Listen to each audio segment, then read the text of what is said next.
tarde ya.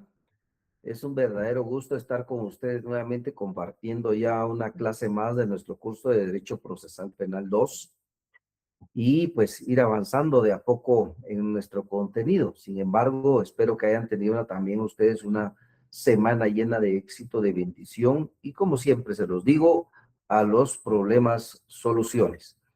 En ese entendido, entonces, vamos a tener esta clase que tiene un contenido bastante enriquecedor y vamos a seguir hablando, maestrando sobre los actos conclusivos. Se recordarán ustedes que en nuestra clase anterior estábamos hablando ya de los actos conclusivos dentro del proceso penal.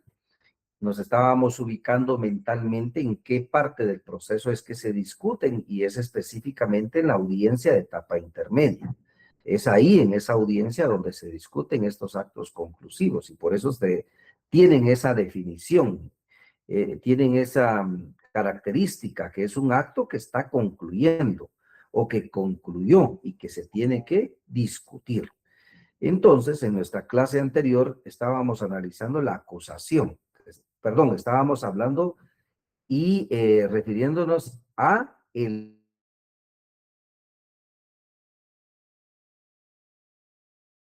estamos refiriendo. La acusación es parte también de los actos conclusivos, pero en esta clase todavía no lo vamos a ver.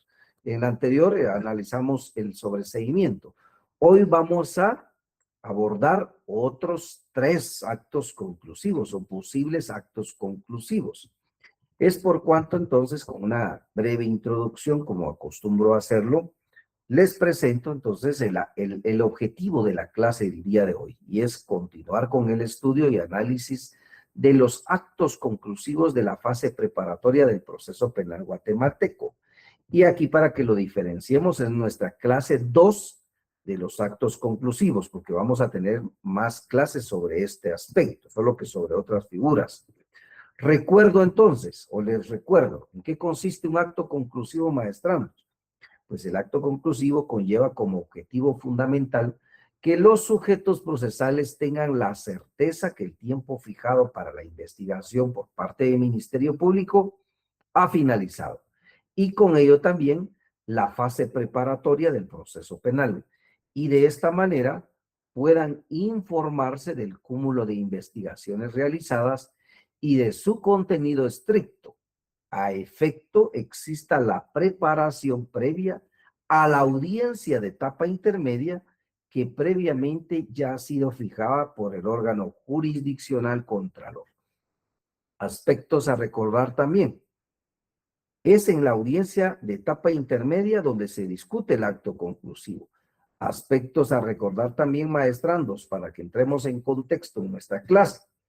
Que el acto conclusivo, se recuerdan ustedes que en audiencia de primera declaración se ha fijado, se le ha dicho al Ministerio Público, el acto conclusivo se entrega en fecha tal y tal y tal, y la audiencia de etapa intermedia también se fija desde esa audiencia como tal. Es decir, nosotros ya conocemos cuándo es la fecha de la entrega del acto conclusivo y nosotros también ya conocemos cuándo se va a llevar a cabo la audiencia de etapa intermedia, donde vamos a discutir el acto conclusivo como tal.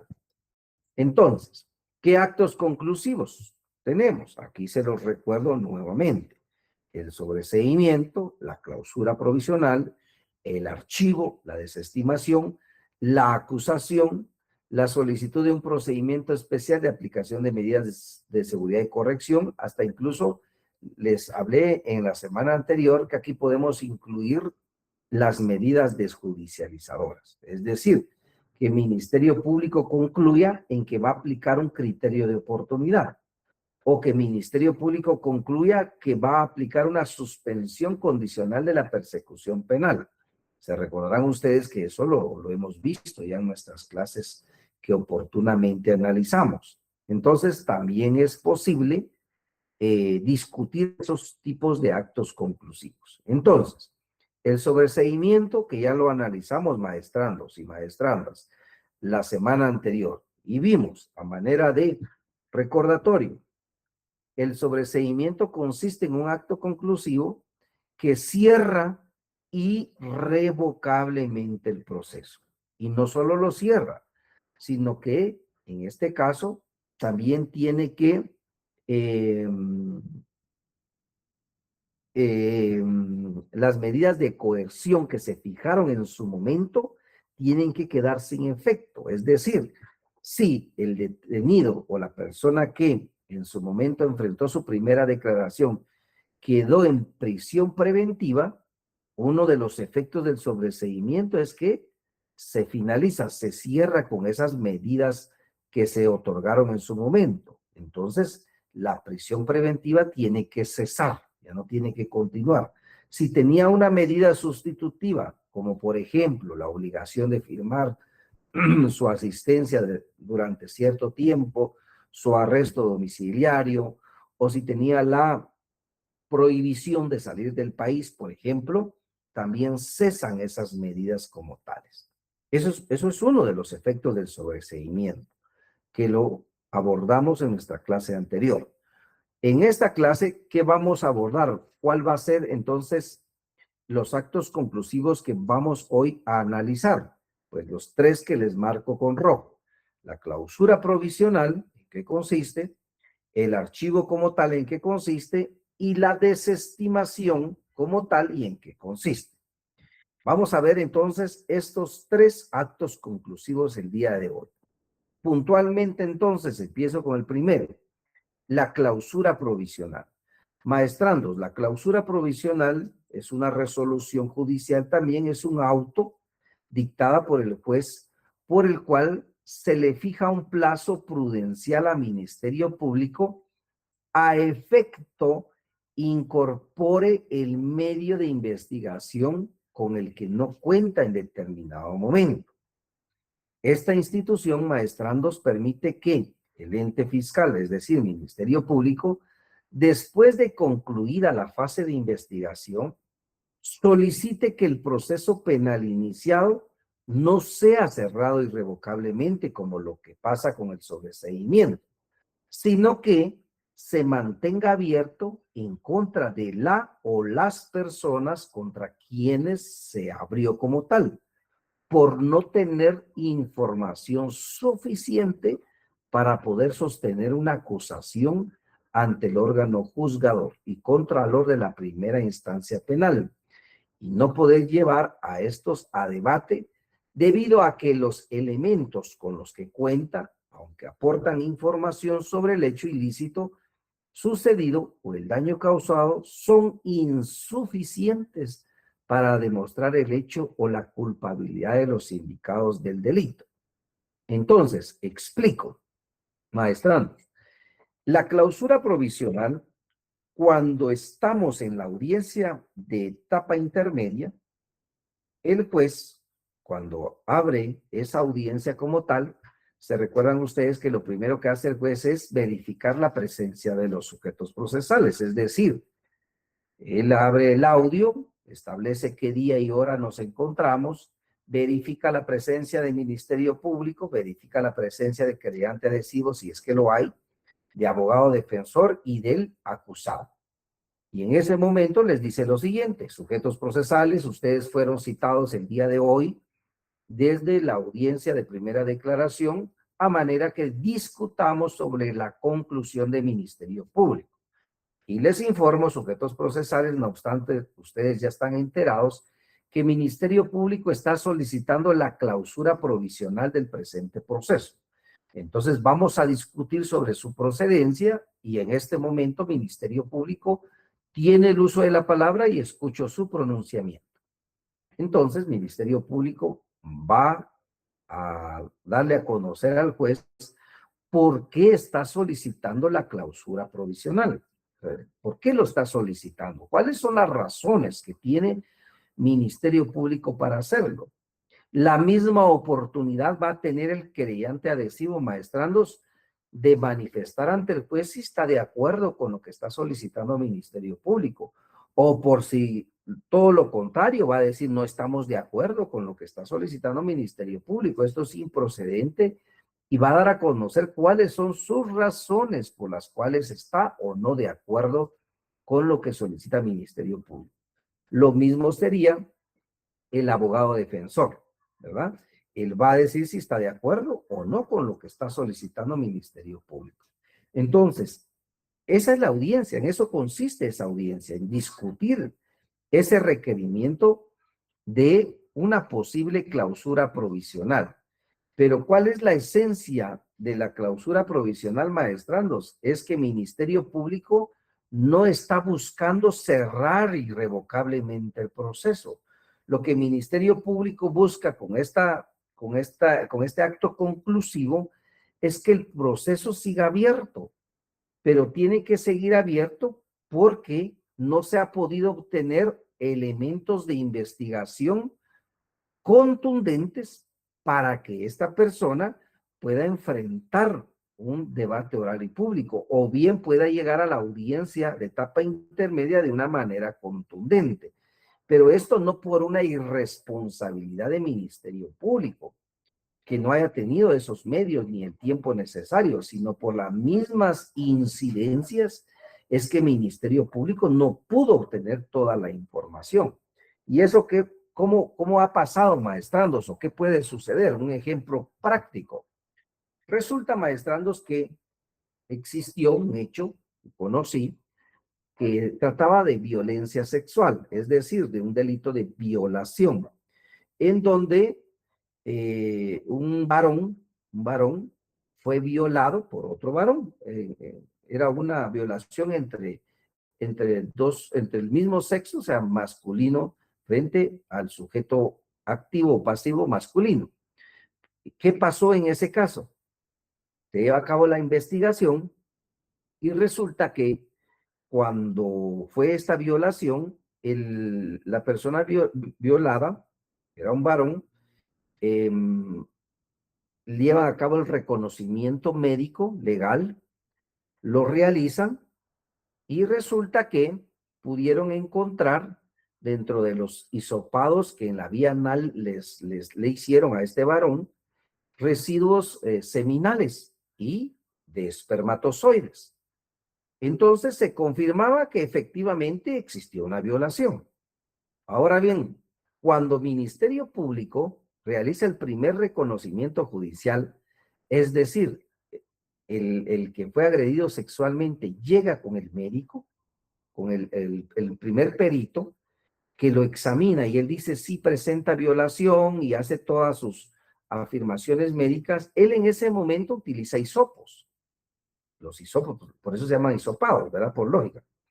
Entonces, hace los hisopados y esos hisopados constituyen en ese momento un método de investigación. ¿Por qué?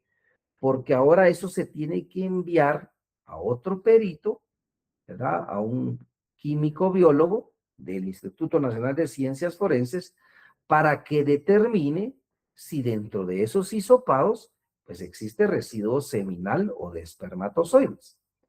Pero para enviarlo eso lleva un proceso, ¿verdad, maestrandos? No es así de inmediato. Se lleva de San Marcos hacia la capital, allá en la capital, el perito que es asignado como tal, pues ya hace su evaluación respectiva y él concluye, maestrandos, que sí existe residuo seminal y sí existe residuos de espermatozoides. Hay presencia de espermatozoides. Correcto.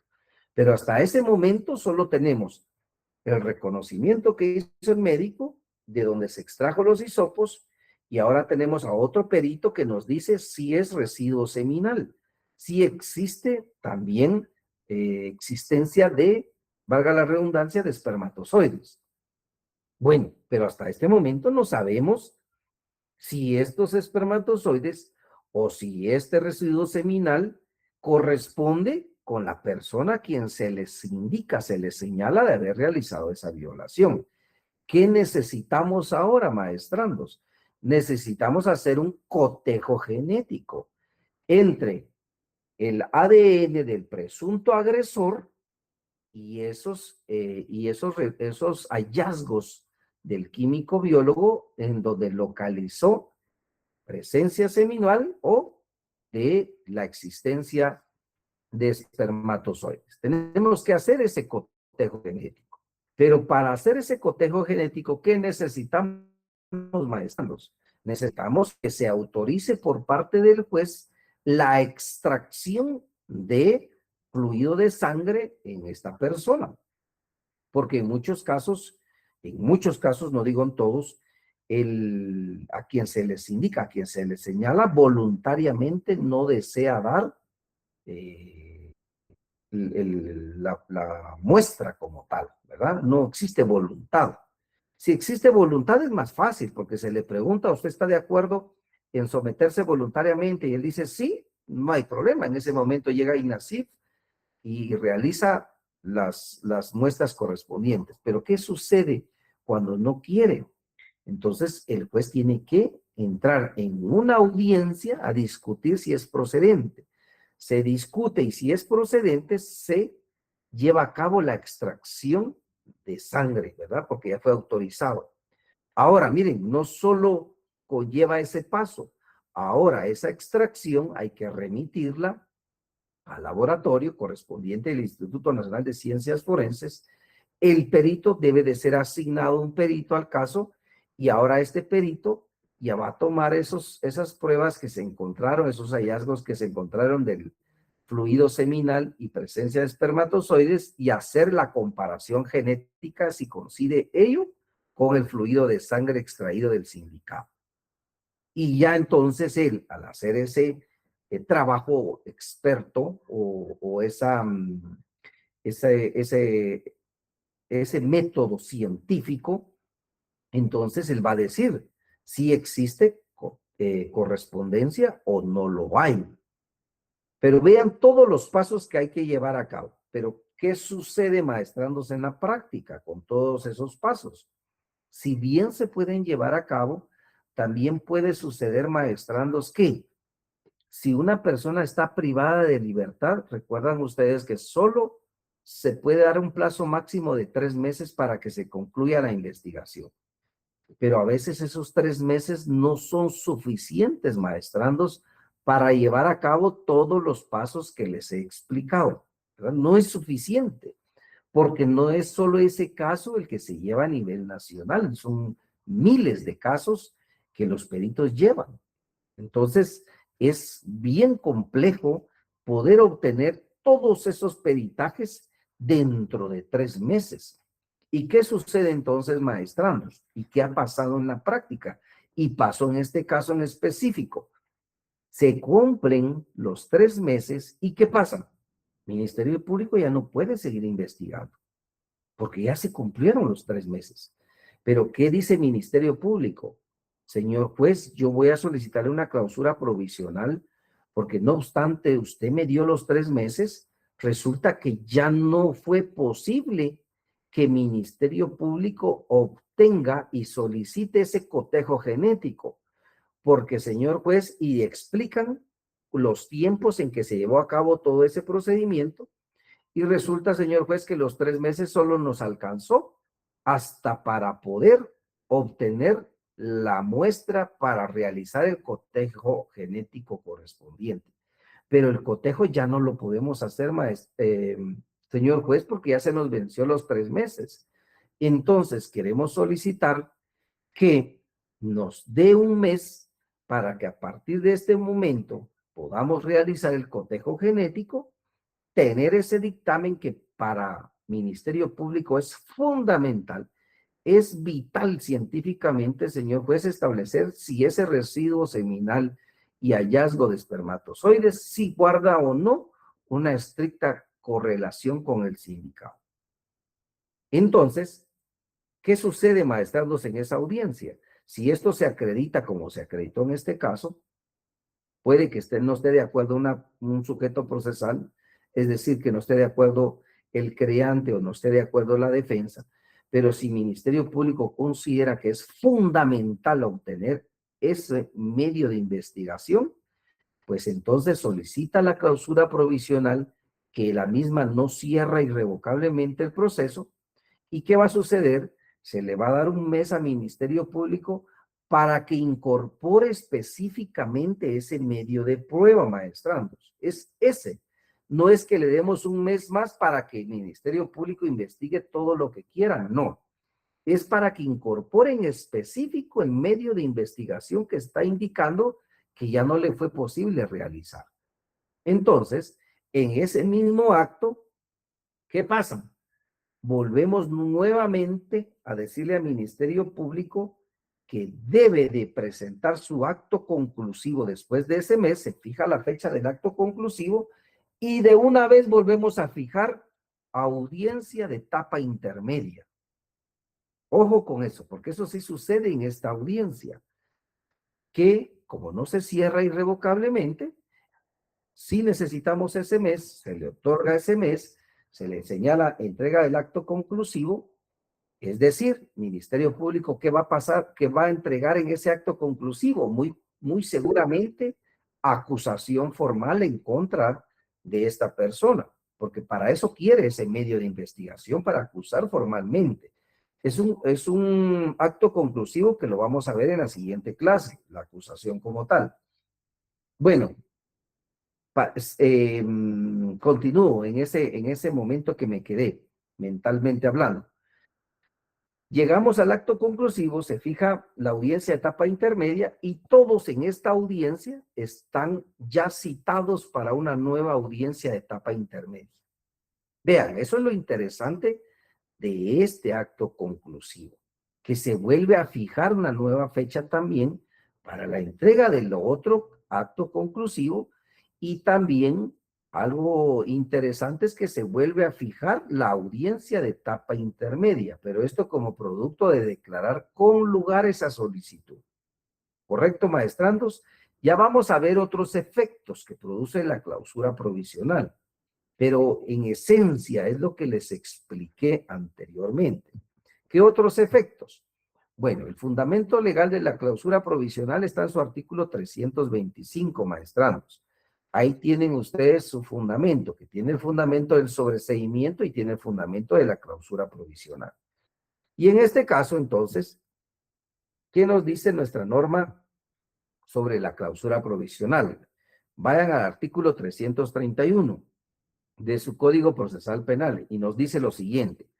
Si no corresponde sobreseer, es decir, dictar el sobreseimiento, que lo analizamos en nuestra clase anterior, y los elementos de prueba resulten insuficientes para requerir la apertura del juicio, se ordenará la clausura del procedimiento por autofundado porque el juez tiene que también indicar claramente por qué está accediendo a una clausura provisional, que deberá mencionar concretamente los elementos de prueba que se espera poder incorporar. Vean, por eso les daba el ejemplo anterior. De una vez vamos a decirle al Ministerio Público qué es lo que tiene que incorporar. En el ejemplo que les puse, ¿cuál era? El dictamen pericial de ese cotejo genético. Eso es lo que tendría que incorporar el Ministerio Público en esa causa. Pero vean esto, maestrandos, aquí está otro efecto de la clausura provisional. Cesará toda medida de coerción para el imputado a cuyo respecto se ordena la clausura. Y esto sí es serio. ¿Por qué, maestrandos? Porque si el Ministerio Público solicita una clausura provisional y esta persona está privada de libertad, esa privación de libertad tiene que cesar, ¿verdad? Tiene que ya él recuperar su libertad inmediatamente. Y eso conlleva un riesgo, maestrandos, ¿verdad? Pues lleva un riesgo porque si se determinó que iba a estar en prisión preventiva es porque existía un peligro procesal de fuga o un peligro procesal de obstaculización a la averiguación de la verdad, que es lo que analizábamos en su momento en las etapas del proceso penal en nuestro curso anterior, maestrandos. Entonces, vean lo serio. Él tiene que quedar en libertad inmediatamente y él tendrá que presentarse voluntariamente a la audiencia que ya se ha fijado nuevamente para discutir ese nuevo requerimiento del Ministerio Público. Entonces, este es otro efecto. Cesará toda medida de coerción. Y esto no se los digo yo. El artículo 331 del Código Procesal Penal impone esa obligación y esa responsabilidad a los jueces de cesar toda medida de coerción. Ahora, cuando nuevos elementos de prueba tomen viable la reanudación de la persecución penal para arribar a la apertura a juicio o sobreseimiento, el tribunal, a pedido del Ministerio Público o de otra de las partes, permitirá la reanudación de la investigación. Entonces, vámonos a su artículo 340 de su Código Procesal Penal, en su primer y cuarto párrafo. ¿Qué nos dice este artículo 340 en su parte conducente? Lo que a mí me interesa. La audiencia intermedia tiene como finalidad, ¿qué cosa? Discutir sobre la pertinencia del requerimiento fiscal. Es decir, si el requerimiento del Ministerio Público es pertinente. Y con esa pertinencia, pues ya podemos decidir si se acepta o no. ¿Y qué nos dice este artículo? El primero y el cuarto párrafo. En caso de solicitarse la clausura provisional, fundadamente el juez indicará los medios de investigación pertinentes de realizar. Y ojo con esto, maestranos. Aquí está el fundamento de lo que yo les digo y que nosotros en la práctica hacemos. Fijar el acto conclusivo nuevamente y la audiencia de etapa intermedia. ¿Qué nos dice acá? Fijará día y hora en que deba realizarse la futura audiencia intermedia, indicando la fecha de presentación del requerimiento, como lo establece el artículo 82, numeral sexto de este código, del Código Procesal Penal, que es la audiencia de primera declaración. Bueno, aquí tienen ustedes, maestrandos, el fundamento legal de lo que yo les explico que hacemos en la práctica cuando tenemos un caso como estos. Se lleva a cabo la audiencia, se le confiere la misma oportunidad a todos los sujetos de expresarse. Si el juez declara con lugar la clausura provisional, ¿qué sucede? El juez fundadamente tiene que indicarle a las partes por qué declaró con lugar esa clausura provisional. El juez tiene que cesar toda medida de coerción. El juez tiene que establecer de una vez la entrega del acto conclusivo y de una vez citar a las partes para la audiencia de etapa intermedia. Y como lo es también maestrandos, tiene que decir claramente qué medios de investigación se tienen que incorporar en ese tiempo, en ese lapso que se le va a dar a Ministerio Público para que lo incorpore. Entonces, ojo con eso, maestrandos, por favor, ojo con eso, porque definitivamente sí es totalmente distinta y diferente esta decisión frente al sobreseimiento que analizamos hace 8 días. ¿Correcto? Pregunto hasta este momento, si tienen ustedes alguna duda o algún aporte, por favor, porque me interesa ir supervisando que todo esté quedando totalmente claro. Correcto. Entonces, continuamos. En ese orden de ideas, entonces, tenemos algunas preguntas. Recurso que procede en contra del auto de la clausura provisional. ¿Y qué nos dice el artículo 404 del Código Procesal Penal? La apelación. Son apelables los autos dictados por los jueces de primera instancia que resuelvan. El número 8. Los que declaren el sobreseimiento o clausura del proceso. Entonces, ¿cuál es el recurso que procede en contra de la decisión del juez de primera instancia que declara procedente la clausura provisional en el proceso penal? Miren, pregunta de examen, maestrandos. Ahí ustedes, para los que están poniendo atención, tomarán nota. ¿Cuál es el recurso? Recurso de apelación. Correcto. ¿Quién conoce ese recurso, maestrandos? La sala de apelaciones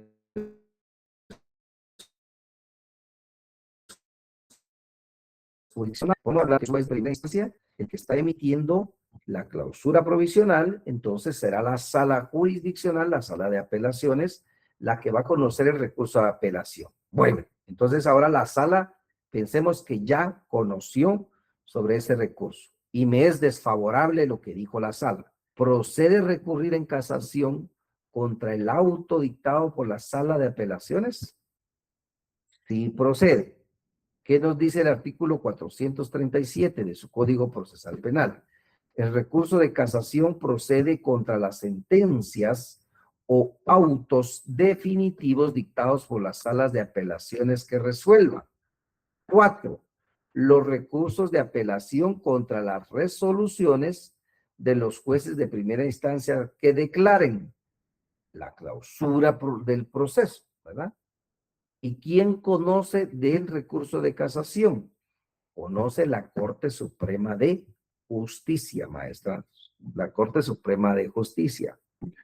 Ojo con eso, pues, porque son preguntas de examen. De aquí salen como 6 a 10 preguntas solo con esta presentación, maestranos. Entonces, por ahí hay un refrán, el advertido en guerra que no puede alegar traición, ¿verdad? A su favor.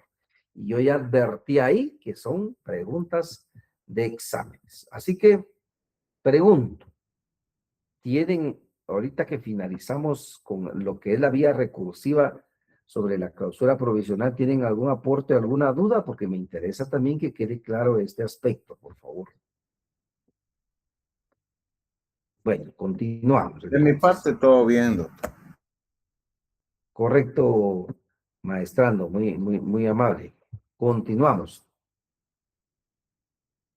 En este caso, entonces, finalizamos con el acto conclusivo de la clausura provisional. Y ahora vámonos al segundo que vamos a analizar hoy, que es el archivo. El archivo está regulado en su artículo 327 del Código Procesal Penal, que nos dice: archivo, cuando no se haya individualizado al imputado o cuando se haya declarado su rebeldía. ¿Qué quiere decir eso, maestranos? ¿Qué quiere decir que no se haya individualizado al imputado? Esto implica entonces que no tengamos con certeza jurídica quién es el responsable del hecho ilícito. Solo sabemos que es un varón, por ejemplo, el que hizo las llamadas extorsivas. Sí, solo sé que es de voz de sexo masculino, pero no tenemos más datos, ¿verdad? No tenemos más datos, solo sabemos que es un varón, pero eso no es individualizar. Individualizar es concretamente señalar quién es ese varón.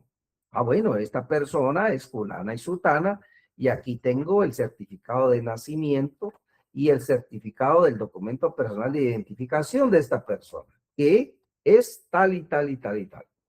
Ahí ya tenemos plenamente individualizada a la persona responsable.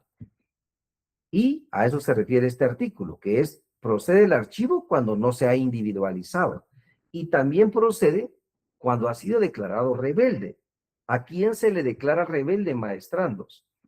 A aquella persona que previamente ha sido citada a una audiencia como tal y no se presenta voluntariamente. No obstante, tiene pleno conocimiento del proceso penal en su contra. ¿Y qué decide? Decide ocultarse, decide darse a la fuga o decide rehuir a la orden que se le está indicando por parte de un juez competente y preestablecido. Entonces, como él no llegó, como se ocultó, como se quiso huir, como él no quiso presentarse voluntariamente, se declara su rebeldía, o sea, él es rebelde por no presentarse. Y entonces, ¿qué sucede? Que al decretarse rebelde, el Ministerio Público puede decretar el archivo del proceso, porque esta persona ya fue declarada como tal. Y esto tiene que ser por escrito, es decir, Ministerio Público es el que le dice a los sujetos procesales: señora víctima o víctima como tal, yo no puedo continuar en este momento con la investigación porque no he podido individualizar quién es el responsable, o porque el responsable ya está individualizado, pero se oculta, ¿ya? Se rehuyó del proceso de la investigación. Entonces, se hace por escrito el archivo de las actuaciones sin perjuicio de la prosecución del procedimiento para los demás imputados. Es decir, que esto es para X persona, imputada. Si los demás están plenamente identificados o están siendo procesados, el proceso sigue para los demás, más no para el que no ha sido individualizado o para el que está rebelde. En este caso, entonces, notificará la disposición a las demás partes, quienes podrán, ¿qué cosa, maestranos? Y aquí viene también lo interesante del derecho de defensa. Objetarla ante el juez que controla la investigación. ¿Qué es objetar? Es no estar de acuerdo, ¿verdad? Si usted dice, yo objeto lo que usted está diciendo, pues porque no está de acuerdo con lo que se está manifestando. Entonces usted tiene que ir ante el juez que controla la investigación y pedirle una audiencia para oponerse a ese archivo porque usted tiene sus propios argumentos para no estar de acuerdo con esa decisión que ha emitido el Ministerio Público. Pero ¿qué sucede? Se debe de indicar los medios de prueba practicables o se debe de individualizar al imputado. Entonces, ¿por qué esto es importante, maestrandos? Porque si usted se va a oponer, si usted va a objetar ese archivo, usted no puede llegar con las manos en blanco ese día de la audiencia que le va a señalar el juez que controla la investigación. Sino usted tiene que llevar sus medios de prueba, ¿verdad? Que se tiene que practicar. O usted va a decir, va a individualizar quién es el imputado. Ejemplo, si Ministerio Público le dice, le informo por escrito que se ha derribado a la decisión del archivo del proceso, entre todos sus argumentos, porque no se ha podido individualizar a la persona que usted señala como sindicada dentro del presente proceso. Y usted va a decir, ¿cómo? ¿Cómo que no? Si yo tengo aquí las pruebas que acreditan quién es. Entonces usted el día de la audiencia le va a decir al señor juez, yo objeto el archivo del proceso porque el Ministerio Público me está indicando que no se ha individualizado al imputado cuando, señor juez, yo tengo todos esos medios de prueba aquí y las traigo. Y deseo que se proceda a practicar las mismas. ¿En qué sentido? Que le requiera, en todo caso, si el Ministerio Público no desea que yo aporte esos medios de prueba, que le requiera al Registro Nacional de las Personas RENAP el certificado de nacimiento y el certificado del documento personal de identificación del señor fulano y sutano mengano. Y quién es él o es ella, quién es la persona responsable de ese ilícito como tal. Maestrandos o maestrandas, revisar sus micrófonos, por favor. Que se activaron. Maestrando Marvin Nehemías, selectivó su micrófono. Ahí. Entonces hágame el enorme favor de bloquearlo. Muchas gracias.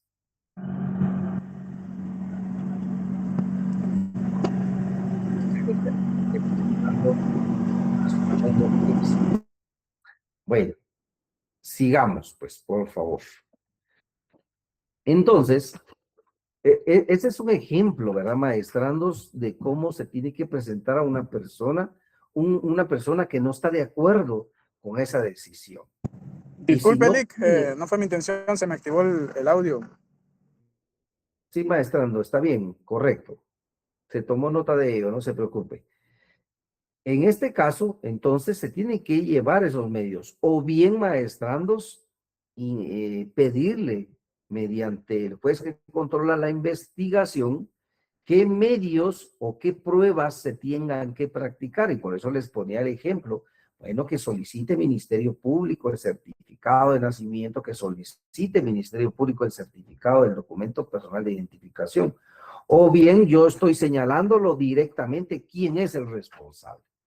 Entonces, de esta manera, no solo me opongo a esa figura, pero también sé que si yo no tengo, yo no puedo presentar pruebas practicables o individualizar concretamente a ese imputado, ¿qué va a suceder?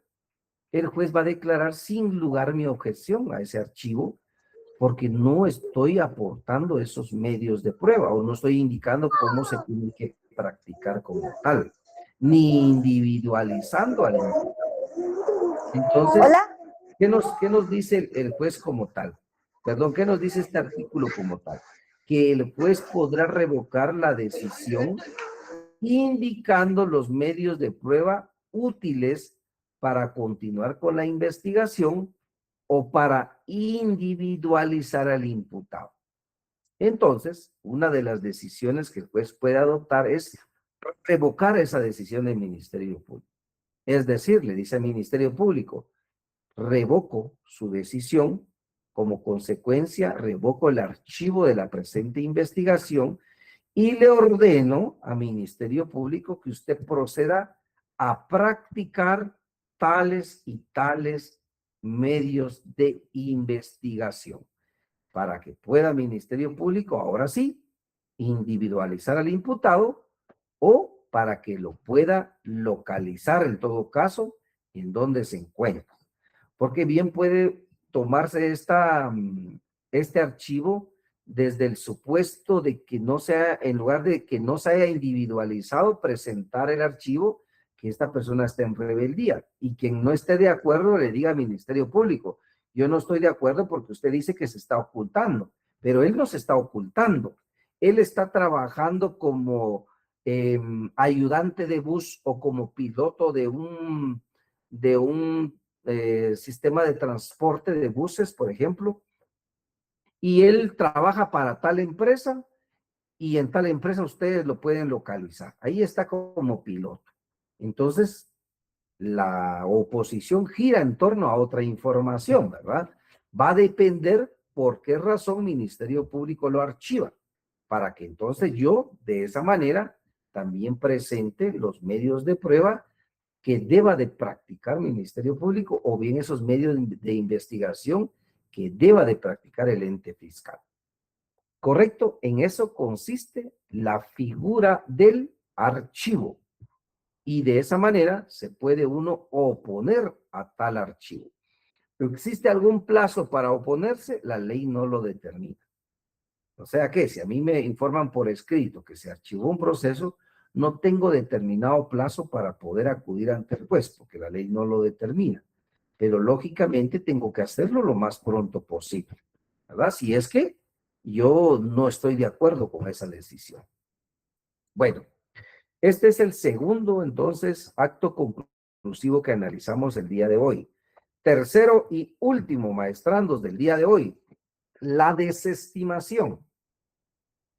La figura de desestimación actualmente muy criticada, muy criticada, pero está contenida en el artículo 310 del Código Procesal Penal. La figura de la desestimación nos dice este artículo lo siguiente: cuando el hecho de la denuncia, querella o prevención policial, que ustedes recordarán que estos son actos introductorios al proceso penal, ¿verdad?, no sea constitutivo de delito o no se pueda proceder, vean, ahí tienen ustedes los dos verbos rectores, los dos supuestos por los cuales se puede desestimar. Es decir, si no sea constitutivo de delito o no se puede proceder, el fiscal desestimará dentro de los 20 días siguientes de presentada la misma, comunicando la decisión a la persona denunciante y a la víctima o agraviada, quien tendrá la oportunidad de, dentro de los 10 días siguientes, a objetarla ante el juez competente, lo cual hará en audiencia oral con presencia del fiscal. Si el juez considera que la persecución penal debe de continuar, ordenará al Ministerio Público realizar la misma, ordenando la asignación de otro fiscal distinto al que haya negado la persecución penal. Esta es la primera parte del artículo 310, maestrandos. ¿Y qué nos dice entonces esta primera parte? Que el Ministerio Público puede desestimar si el hecho no es constitutivo de delito. Es decir, lo que se está denunciando no está tipificado como delito, maestrandos. Por ejemplo, estoy denunciando yo a la señorita XXX porque quiero que la metan presa porque viera que no me ha pagado la deuda que me tiene, que son 500 quetzales. Y así que policía, pase mi denuncia a Ministerio Público porque ella me debe 500 quetzales y no me ha querido pagar. Bueno, entonces policía va a tomar la denuncia porque está obligada a tomar la denuncia. Lo va a pasar a Ministerio Público y ¿qué va a decir el agente fiscal o auxiliar fiscal que va a leer lo que yo les dije en este momento? Según la Constitución, por deuda no hay prisión, ¿verdad? Por deuda. Estafa es otra cosa. Por deuda no hay prisión. Le debe 500 quetzales, entonces no es constitutivo de delito lo que usted está denunciando, señor Kenny Arribillaga. Tiene que acudir usted a un juzgado civil para que reclame que le pague la señorita XXX sus 500 quetzales. Así que desestima Ministerio Público su denuncia. Le informo por qué razón se la estoy desestimando, ¿verdad? Así como funciona la desestimación cuando no sea constitutivo de delito. Cuando no se pueda proceder, eso es otra característica, ¿verdad? Es otro supuesto. Bueno, yo Kenny Arribillaga, fíjense que voy a denunciar a la señorita XX porque la vine a encontrar hoy en mi terreno. Ella estaba sembrando maíz en mi terreno y yo no le autoricé a ella que ingresara a mi terreno, porque yo soy el único dueño. Correcto. Me va a tomar la Policía Nacional Civil mi denuncia, lo pasa a Ministerio Público y Ministerio Público dice, el señor Kenny Arribillaga está denunciando que otra persona se metió a su terreno y que él no le ha dado permiso. Entonces me van a llamar. Yo llego y les digo, sí, señores del Ministerio Público, fíjense que yo no le he dado permiso a esta señora, es de tal nombre, aquí están mis documentos, voy a presentar una copia simple de mis documentos y ahí yo estoy acreditando de que soy el dueño, ¿verdad? Yo soy el dueño, así que por favor, yo quiero que ustedes procedan por el delito de usurpación, porque ella está usurpando mi terreno. Correcto, vamos bien. Van a llamar a la señora XXX y le van a informar que denuncié en contra de ella. Y ella va a decir, sí, Ministerio Público, es cierto, el señor Kenny Arribillaga llegó ese día y me dijo que yo no podía estar dentro de su terreno. Pero yo también le dije a él que yo este terreno siempre lo he tenido desde hace mucho tiempo. Lo que pasa es que él hasta ahora vino a ver este terreno que dice que es de él, pero yo tengo documentos también. Fíjese que a mí me vendió tal y tal persona y aquí están mis documentos, mire, Ministerio Público, que a mí me hace ser dueña de ese terreno y no como dice el señor Kenny Arribillaga, que él es el dueño. Correcto. ¿Qué pasa ahí, maestrandos? Que Ministerio Público tiene a dos personas que dicen que son las dueñas de ese mismo terreno. Que Ministerio Público ve que hay dos documentos válidos. ¿A quién le va a dar más valor Ministerio Público? No puede hacerlo. ¿Qué le va a informar el fiscal que va a tener conocimiento, que va a desestimar la causa por no poder proceder, ya que se necesita que previamente ambas personas acudan a la vía civil y determinen a quién le asiste el pleno derecho sobre ese inmueble? Y previamente a eso, ya resuelto, entonces podrá seguir la investigación de la denuncia que se presentó oportunamente. Es decir, no se puede proceder. Entonces, el Ministerio Público por escrito le va a hacer llegar esa información a ambos y con ello, entonces, ya está enterado por qué se está desesperando. Entonces, si ven, maestrandos, estos son los dos supuestos por los cuales Ministerio Público puede desestimar una causa. Son dos: que no sea constitutivo de delito, y el segundo, que no se pueda proceder. Maestrando Edwin Arenas, por favor, adelante. Gracias, doctor. Es que me recuerdo que usted había puesto un ejemplo así anteriormente, pero en el cual el caso penal quedaba, no recuerdo bien cómo suspendido, pero dependiente de instancia civil, algo así creo que había puesto el ejemplo, y no desestimando el caso. Entonces, nada más me generó duda ahorita eso. Sí, en su momento lo que le dije fue de que se desestimó la causa por una cuestión prejudicial. Es decir, que previamente se necesita que se acuda a la vía civil, que las actuaciones van a quedar archivadas y hasta que eso se resuelva previamente, entonces se podrá continuar con la investigación, ¿verdad? Es la cuestión prejudicial, o sea, necesitamos de una cuestión previa a la investigación. Se recordarán ustedes de esa clase también, ¿correcto? Sí, ok, gracias, doctor.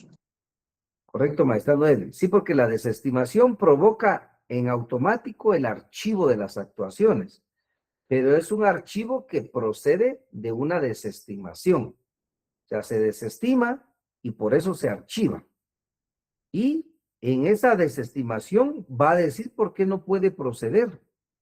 O bien, en este caso, le va a decir a la otra parte lo que yo les estoy dando en este ejemplo como información. Mire, usted previamente tiene que acudir a la vía civil, es una cuestión prejudicial, para que resuelva ese problema en la vía civil y si aún así esto continúa y usted ya tiene plenamente el derecho que le asiste, ahora sí Ministerio Público va a poder continuar la investigación. Porque otro efecto, maestrandos, de la desestimación no solo es el archivo, sino que otro efecto de la desestimación es que la investigación no se cierra irrevocablemente, sino está archivada nada más, pero en cualquier momento puede reabrirse esa investigación. Entonces, la desestimación no cierra irrevocablemente el proceso, solo lo archiva. Ya me voy a referir al tema de la oposición, que también este artículo nos lo dice. ¿Y cuál es la consecuencia de que se oponga una persona y que se declare con lugar esa oposición? Pero previamente a eso, explico esto último, que es la segunda parte del artículo 310. Dice, en los casos que no se encuentre individualizada la víctima, ojo, no está individualizada la víctima, o cuando se trate de delitos graves, el fiscal deberá requerir autorización judicial para desestimar. ¿Qué tiene que hacer entonces el fiscal para desestimar un caso donde la víctima no está individualizada y se trata de un delito grave? ¿Cuál es un delito grave, maestrandos? Aquellos delitos que superan su pena de 5 años. Si la pena supera 5 años es considerado un delito grave. ¿Qué necesita el fiscal? Tiene que requerir autorización al juez que controla la investigación y solo si el juez se lo autoriza, podrá desestimar. En los primeros supuestos que les estaba diciendo anteriormente, aquí el Ministerio Público no necesita la autorización para desestimar, lo hace en sede fiscal. Entonces, el Ministerio Público lo hace en sede fiscal cuando no sea constitutivo de delito o no pueda proceder y le informa a la víctima o al denunciante. En la segunda parte, si no se está individualizando a la víctima o cuando se trate de delitos graves, el fiscal no puede desestimar ahí en Ministerio Público. Necesitan la autorización del juez y solo si el juez se la da, estaremos entonces ante una autorización y por ende ya el fiscal podrá desestimar, ¿correcto? Podrá desestimar. Es por ello entonces que tenemos que tener claro esos dos aspectos que es totalmente diferente.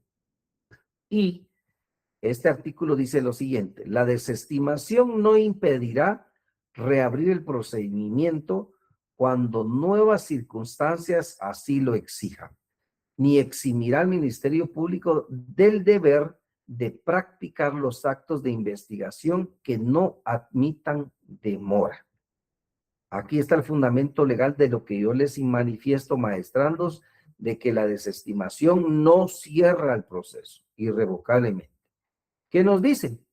No impedirá reabrir el procedimiento cuando nuevas circunstancias así lo exijan, ni eximirá al Ministerio Público del deber que tiene de practicar la investigación que no admita demora.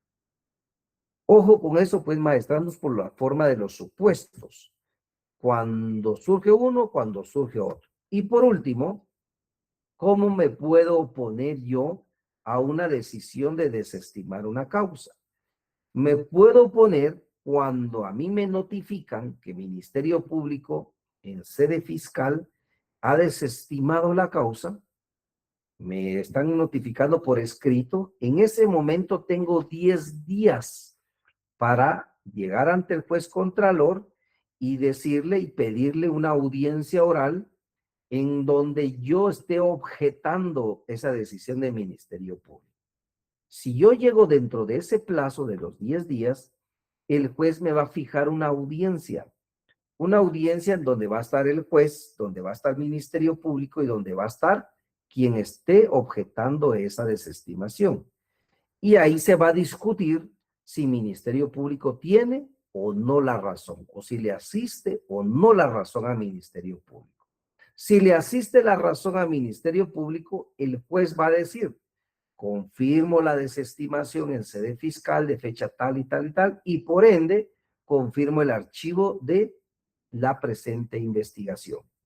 Si el juez, por el contrario, dice no le asiste la razón al Ministerio Público en el presente caso, como consecuencia, entonces el juez va a indicar: revoco la decisión de fecha tal y tal y tal asumida en sede fiscal por parte del Ministerio Público, revoco esa desestimación y le ordena al juez al Ministerio Público que continúe con la investigación.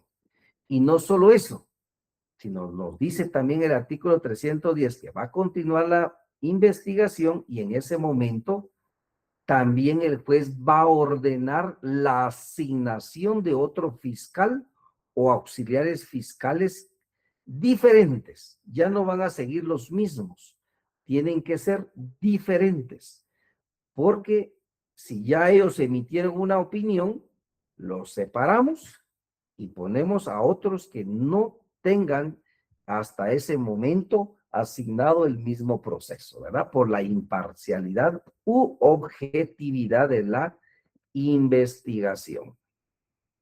Bueno, maestrandos, hemos llegado al final de nuestro curso del día de hoy. Es bastante práctico, pero también son figuras jurídicas muy interesantes que surgen a diario. Esto los vemos a diario, maestrandos. Por eso son importantes conocerlos y pues he tratado de concretizarlos sin afectar la calidad de la clase, por supuesto. Así que pregunto, ¿tienen alguna duda? ¿Tienen algún aporte? Por favor, ustedes me lo indican. Perdón, doctor. Yo me confundí un poco. Por ejemplo, si el Ministerio Público desestima un caso, digamos, ¿en qué momento ya se vuelve cosa juzgada eso? La ¿O nunca se desestimación, vuelve cosa juzgada? no, maestrando, la desestimación no produce cosa juzgada. Nunca va a Pueden pasar producir cosa juzgada. años. O sea, ¿Perdone? no hay un tiempo, puede ser meses o años y todo, y nunca produjo cosa juzgada. No, porque la desestimación claramente advierte que si esa figura se utilizó, es porque el Ministerio Público no quiere cerrar irrevocablemente el proceso, solo lo quiere archivar.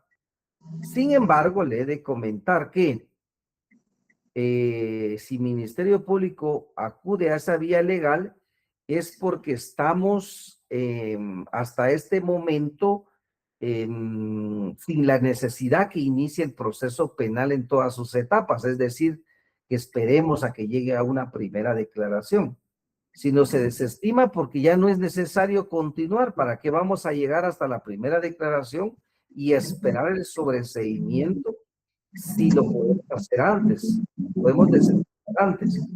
Aunque no produzca los efectos de cosa juzgada, lo que sí pasa, maestrando, en la práctica es que el Ministerio Público está consciente y está seguro de que esa investigación no tiene que continuar. Así que ahí se archiva y ahí permanecerá para toda la vida, ¿verdad? Ok, gracias, doctor. Muy amable. Sí, para servirle, maestrando Edwin. Bueno, maestrando, si Dios nos lo permite, entonces nos vemos en 15 días, porque en 8 días tenemos una Semana Santa, así que por favor a cuidarnos en esta semana, que todo les salga de maravilla, y si Dios lo permite, nos vemos en una próxima. Hasta pronto.